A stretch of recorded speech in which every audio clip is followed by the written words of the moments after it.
I've nomaded in over 50 cities in Latin America. I have been places that I wouldn't even wish on my worst enemy, and today I'm going to save you a lot of time by sharing the absolute 7 best cities in Latin America. Number 7, Medellin, Colombia. Let's start off with the pros. Pro number 1, really modern city. Great amenities, very modern. Pro number 2, the weather is amazing. It's eternal spring weather. Pro number 3, it's very easy to get to from a lot of Western countries. Pro number 4, extremely beautiful women if you're going there as a single guy. And pro number 5, you have incredible views of the city. And last bonus pro as well is the fact that you have a really good and really modern Airbnb market. Okay, now let's get into the cons and why for me, Medellin is number 7 on the list. So con number 1 is the type of foreigners. Now, there's definitely probably 50% of the foreigners there are great people, good people, but the other half are the absolute worst type of foreigners you will meet in your life. They have zero manners. They just are not upstanding members of society, to say the least. That's the biggest con. Con number 2 is the restaurant scene.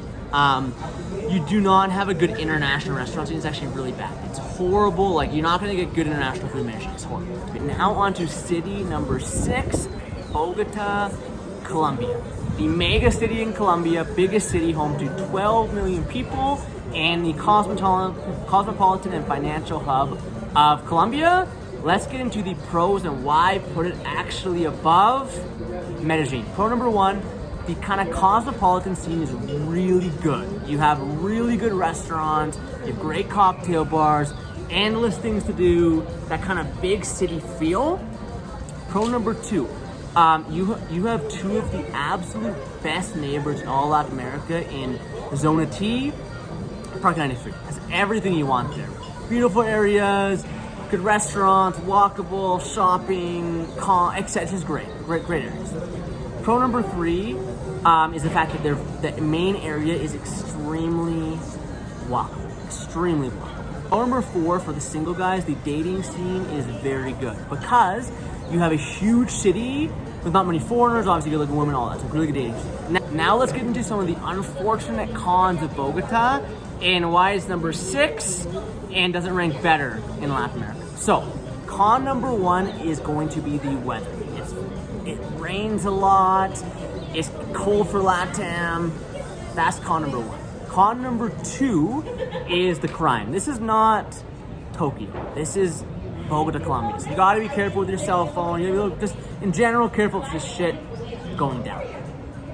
Con number 3 is the traffic. Yes, the main neighborhoods are amazing, but if you need to get out of your neighborhood somewhere else, the traffic is absolutely horrible, literally trash. Now on to number 5, Lima, Peru. Possibly the most underrated city in all Latin America. Let's start off with some quick details. Lima, Peru, home to 11 million people, the biggest city in Peru, obviously financial capital. Let's start off with pro number 1. Pro number 1 is the food scene is insane. You'll be hard pressed to find many other places in Latin America with a better food scene. Insane food scene. Pro number 2 is on the ocean, right? So you can get a place with ocean view, beautiful. You can surf if you want. Pro number 3, the main neighborhood from Nomads, Miraflores, is actually really good. It's a very solid neighborhood with amazing restaurants, amazing bars, walkable, safe, etc. Pro number 4, the dating in Lima is absolutely insane. Maybe the most insane in all of Latin America. It's insane. On to the 2 cons that make Lima not be lower ranked on the list. Con number 1, 7 months out of the year, it is gray as fuck. It's literally like a different world. That's con number 1. The other 5 months a year is beautiful, but that 7 months is horrible. Con number 2 is because in Lima, you're only gonna spend time in Miraflores, a bit in Barranco, a bit in San Isidro. The city can feel very small, very fast. Number 4, Rio de Janeiro, one of the most well-known and craziest cities in Latin America. Let's start off with the pros. Pro number one, the aura of the city is insane. There's no other city in the world like it. Pro number two, you have access to some of the best nature in the world. So many hikes, beaches, just incredible nature.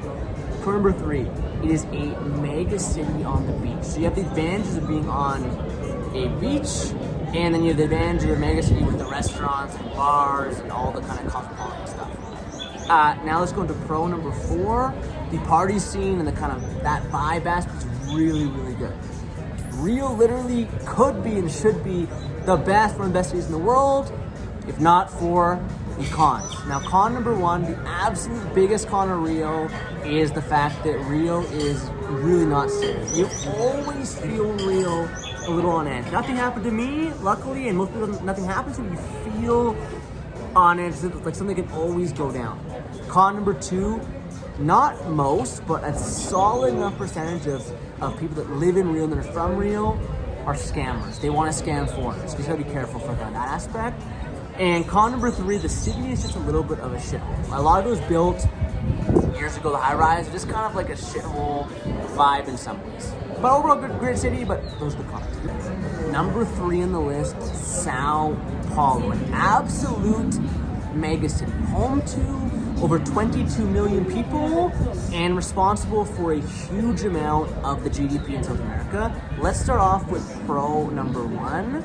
The restaurant scene is literally next level.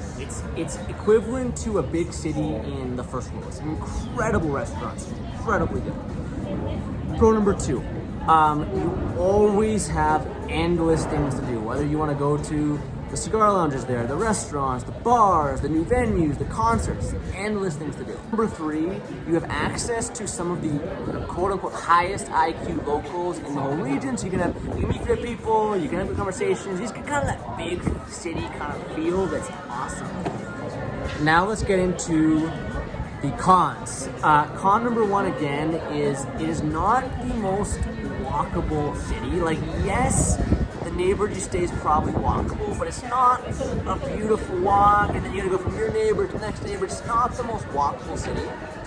Con number two, again, we're in Brazil here, and we're not in the south, so you do get some danger. You gotta be careful with your cell phone. You gotta just be a little bit aware. Number three, it is an absolute concrete jungle.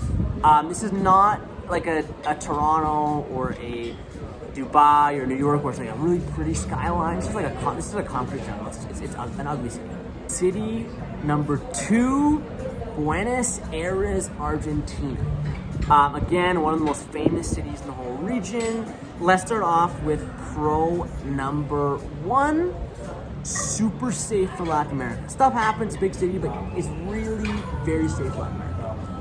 Pro number two, you have an incredible vibe. Like, the architecture is beautiful, the Argentine culture is great. You have, like, you can go watch polo, you can go to like theater stuff. Like, it's just a really good vibe. Pro number three, you have access to actually a really good restaurant scene, great restaurants. You also have the best cocktail bars in all Latin America are there. Best cigar lounges in Latin America are there too. Pro number four, you have the absolute most really good neighbors in Latin America. Most of Latin America, if you've been, is you go to a city and there's like 1, 2, 3, maybe 4 neighbors you can stay. In Buenos Aires, there's literally 15 or 20 you can stay. It's incredible. They're all really good areas. Pro number five, it really feels in a way like Europe on USA time. It's not quite Europe. You have obviously the Latin American edge and these things, but it feels European on American time zone. Now let's get to the Buenos Aires cons. There's really not that many, but con number one is the weather. I'm Canadian, so not that bad, but the winters there are definitely not warm for Latin American standards. It gets to like 8 Celsius some days, 10 Celsius, 12, 14, etc. Kind of cold for LATAM. Con number two is the cost of living. So if you want to go and buy like electronics, you want to go buy clothes, that's going to be about 2 or 3 times the price of most first world countries. And then if you want to go to like the restaurants or bars, you're looking at similar pricing, if not the same or a little bit more, but similar to the first world. That being said, though, I mean, if you want to go rent an apartment or you want to go and Uber, it's still very, very affordable. Okay, now city number 1, Mexico City. An absolute mega city, home to over 22 million people. And this is kind of like the Americanized Latin America. It's very livable if you are American or Canadian. Let's get into the pros. So, pro number 1, the restaurant scene is absolutely phenomenal. This is like a New York restaurant scene, Toronto, like it's a world-class restaurant scene. Pro number 2, the city is very walkable and actually very green in the main areas. You have a lot of parks, you have a lot of walkable areas, just beautiful. Pro number 3, you have really good access to Western amenities and Western stuff. If you want to buy certain brands, you can buy them. If you want to go shopping, you can buy all the brands you want. Like, it's really good access to stuff like that. Pro number 4, the convenience. It's so convenient to get from US, Canada, even Europe to the city. Okay, now on to the cons of Mexico City. Con number 1 is going to be the cost of living. It's really not expensive, but for LATAM standards on the higher end, it's probably middle range to higher end for pricing wise. And con number 2 is something that didn't affect me, but affects a certain group of people and a decent amount of people, which is the pollution people kind of feel when they breathe in. Anyways, that's the list. Hope you got value, hope you enjoyed. If you like this video, drop a like, subscribe, and I will see you in the next video next week. Let's go.